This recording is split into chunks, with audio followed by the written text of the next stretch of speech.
Saudaraku, Roh Kudus itu adalah janji Bapa bagi kita. Dan janji ini diucapkan Tuhan Yesus yang merupakan perkataan terakhirnya sebelum Ia naik ke sorga. Kita tahu perkataan terakhir dari orang yang dekat dengan kita sebelum pergi meninggalkan kita itu merupakan perkataan yang penting, bahkan bisa jadi yang sangat penting, paling penting. Demikian dengan Tuhan Yesus. Kita buka dari Kisah 1 ayatnya ke-4 sampai 5. Bukalah Alkitab kita dari Kisah Para Rasul 1 ayatnya ke-4 sampai 5. Mari kita baca bersama-sama. 1, 2, 3 ya. Pada suatu hari ketika Ia makan bersama-sama dengan mereka, Ia melarang mereka meninggalkan Yerusalem dan menyuruh mereka tinggal di situ menantikan janji Bapa. Yang demikian katanya, telah kamu dengar daripadaku, sebab Yohanes membaptis dengan air, tapi tidak lama lagi kamu akan dibaptis dengan Roh Kudus.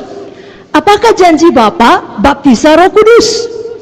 Dan ini diteguhkan lagi dalam Kisah 2 ayat 38 sampai 39 melalui perkataan Petrus. Kisah 2 ayat 38 sampai 39. Mari kita baca bersama-sama. 1, 2, 3 ya. Jawab Petrus kepada mereka, bertobatlah dan hendaklah kamu masing-masing memberi dirimu dibaptis dalam nama Yesus Kristus untuk pengampunan dosamu, maka kamu akan menerima karunia Roh Kudus. Sebab bagi kamulah janji itu, dan bagi anak-anakmu, dan bagi orang yang masih jauh, yaitu sebanyak yang akan dipanggil oleh Tuhan Allah kita. Jadi janji ini tersedia bagi semua kita yang percaya. Sampai dengan sekarang ini, bahkan sampai nanti kita pulang ke sorga. Sebabnya, biar semuanya kita, bukan hanya kita yang berkumpul di sini, PSEK PKS, tapi semua jiwa baru di dalam kelompok sel kita, semua jiwa baru dalam sektor kita, kita pastikan menerima janji Tuhan ini. Mari angkat tangan kita katakan, mulai hari ini, semua jiwa-jiwa baru dalam pelayanan saya pastikan menerima janji Tuhan ini, menerima baptisan Roh Kudus. Katakan amin. Amin. Pada hari Pentakosta tersebut dalam Kisah 2 ini, Roh Kudus dicurahkan Tuhan seperti yang dijanjikannya. Berapa banyak saudara tahu kalau Tuhan berjanji, Tuhan menggenapi? Amin. Dia bukan manusia sehingga dia berbohong, dia bukan anak manusia sehingga dia berdusta. Kalau dia berfirman, dia genapi. Kalau dia berjanji, dia tepati. Maka Roh Kudus dicurahkan. Lalu kemudian Petrus menyampaikan firman, pada hari yang sama langsung terjadi kebangunan rohani. Ada pertobatan, ada pemulihan, ada kebangunan rohani tidak tanggung-tanggung. 3.000 jiwa selamat. Itulah awal dari gereja mula-mula. Jadi kapan Roh Kudus turun, kebangunan rohani turun. Pada malam ini kita tidak sekedar memperingati hari Pentakosta, oh makanya firman Tuhannya harus firman Tuhan Roh Kudus, tidak. Kita datang dengan satu kerinduan, kehausan yang mendalam untuk kebangunan rohani terjadi dalam hati kita. Dan apa yang ada dalam hati kita menyebar kepada orang lain di sekeliling kita. Jangan kita katakan biar kebenaran rohani terjadi kepada dia, dia perlu kali dia. Tidak, kepada saya. Kepada siapa Bapak Ibu Saudara? Berapa banyak di sini haus dan rindu akan kebangunan rohani? Lebih kuat lagi, berapa banyak di sini haus dan rindu akan kebangunan rohani? Berikan kemuliaan bagi Tuhan Yesus.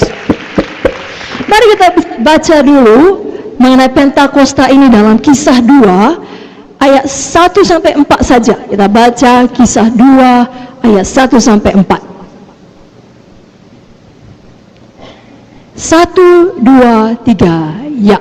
Ketika tiba hari Pentakosta, semua orang percaya berkumpul di satu tempat.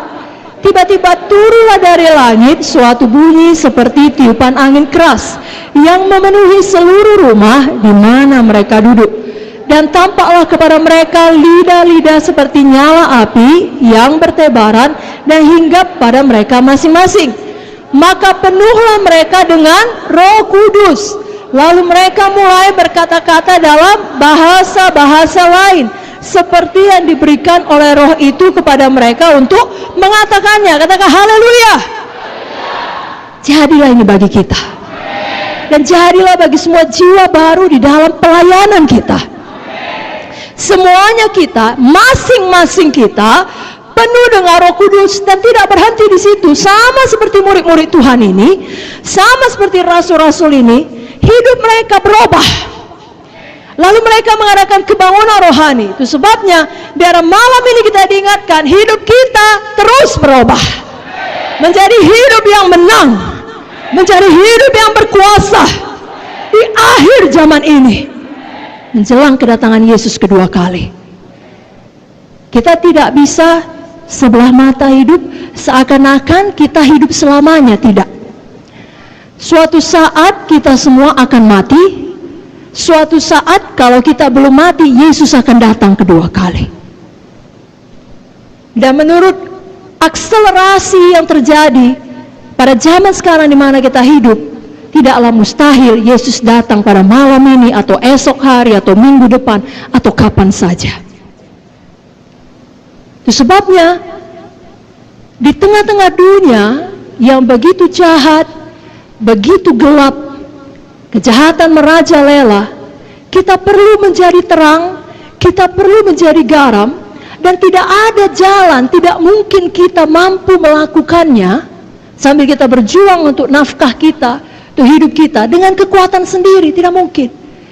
Hanya ada satu jalan, yakni dengan kuasa Roh Kudus. Amin, Bapak Ibu Saudara. Itu sebabnya mulai malam ini biar masing-masing kita penuh dengan Roh Kudus.